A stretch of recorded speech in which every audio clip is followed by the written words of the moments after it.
Assalamualaikum warahmatullahi wabarakatuh. Selamat siang semuanya. Kami dari kelompok 5 dan saya selaku ketua kelompok 5, kami akan membahas tentang bagaimana ekstraksi asam basa. Nah, saya sendiri Rizky Pasaribu dan beserta rekan-rekan kelompok 5. Perkenalkan, nama saya Homsa Sandi. Saya Indah. Dan saya Siti Bertinen. Saya Nurina Badanurani. Saya Muhammad Zaid. Nah, kami dari kelompok 5 akan mempresentasikan bagaimana cara mengekstraksi asam basa ini. Sampai jumpa di presentasi kami berikutnya.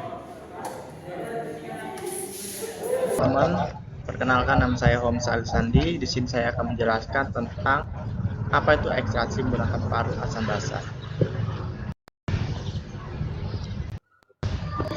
Ekstraksi menggunakan larutan asam basa adalah metode pemisahan senyawa yang memanfaatkan perbedaan sifat larutan senyawa dalam dua fase cair yang berbeda, yaitu fase asam dan fase basa.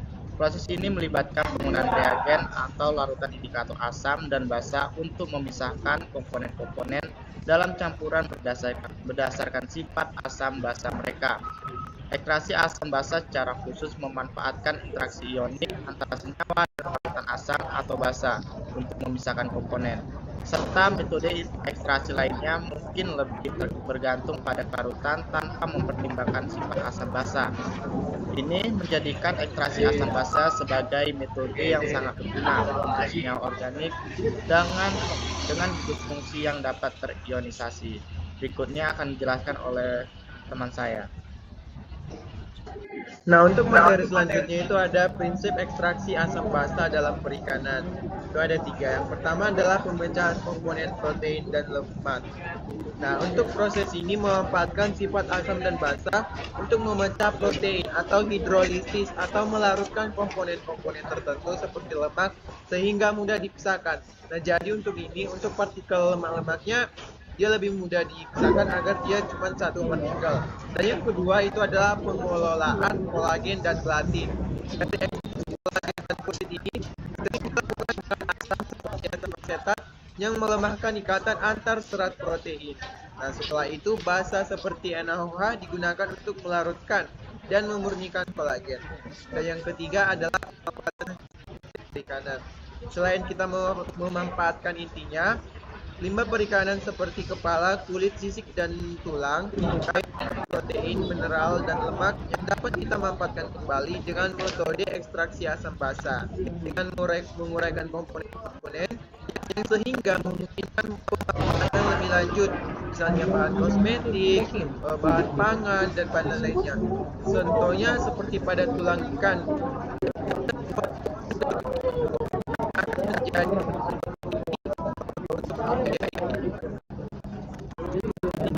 menjadi Selanjutnya adalah aplikasi ekstraksi asam basa dalam perikanan. Yang pertama, ekstraksi protein dari ikan. Asam digunakan untuk menghidrolisasi protein ikan menjadi peptida yang lebih kecil yang memiliki nilai fungsional dan dapat digunakan dalam produk makanan.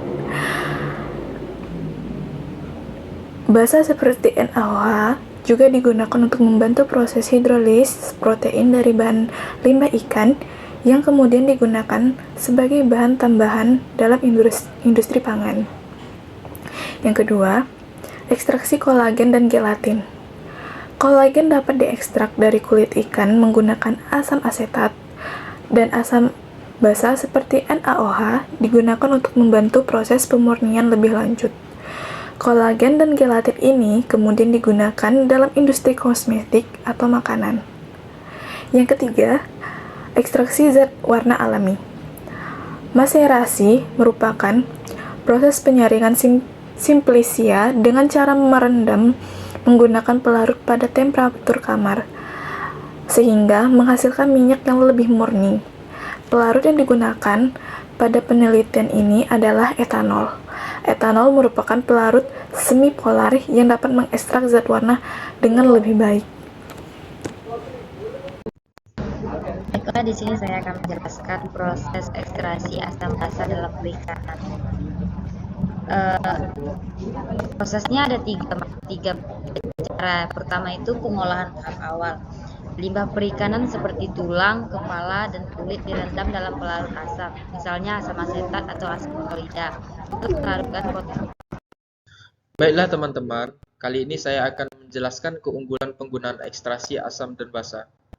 Yang pertama, pemanfaatan hasil samping.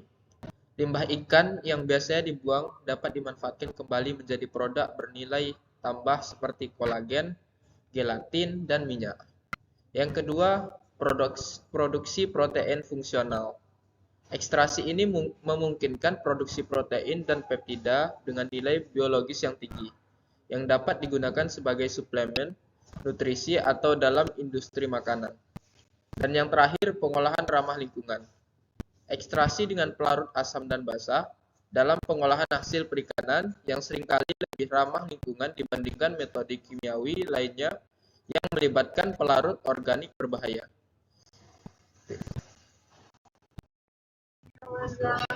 Contoh ekstraksi kolagen dari ikan nila hitam, Oreochromis niloticus.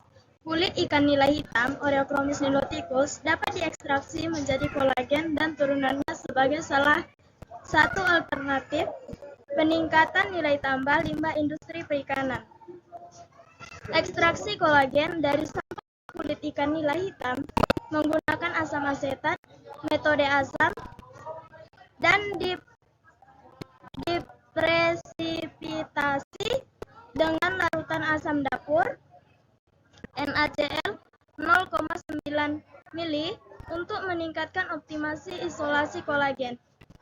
Kulit ikan nila hitam diekstraksi dengan 3 perlakuan konsentrasi asam asetat, masing-masing 0,25 mil, 0,50 mil, dan 0,75 mil.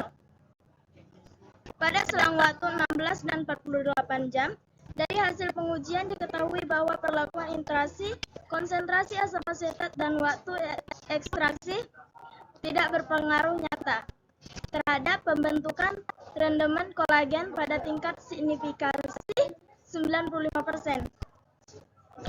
Perlakuan asam asetat 0,75 mil pada selang waktu 16 jam menghasilkan rendemen terbesar dengan suhu denaturasi kolagen mencapai 35,75 derajat Celcius serta komposisi asam amino glisin 5395,82 ppm, alanin 2979,15 ppm, dan asam glutomat 1684,42 ppm.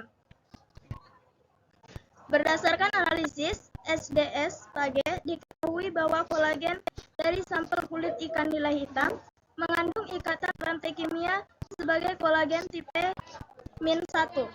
Selanjutnya itu ada jurnal ekstraksi dan karakterisasi kolagen dari kulit ikan nila hitam, Oreochromis niloticus, ekstraksi zat warna rumput laut, Sargassum sp, dan aplikasinya pada kertas indikator asam basa. Sekian presentasi dari kami, terima kasih. Sekian presentasi atau pembahasan dari kelompok 5 tentang bagaimana cara mengekstraksi dengan menggunakan asam basa. Bila ada penyampaian kata yang kurang tepat, mohon dimaafkan. Sekian dan terima kasih. Wassalamualaikum warahmatullahi wabarakatuh.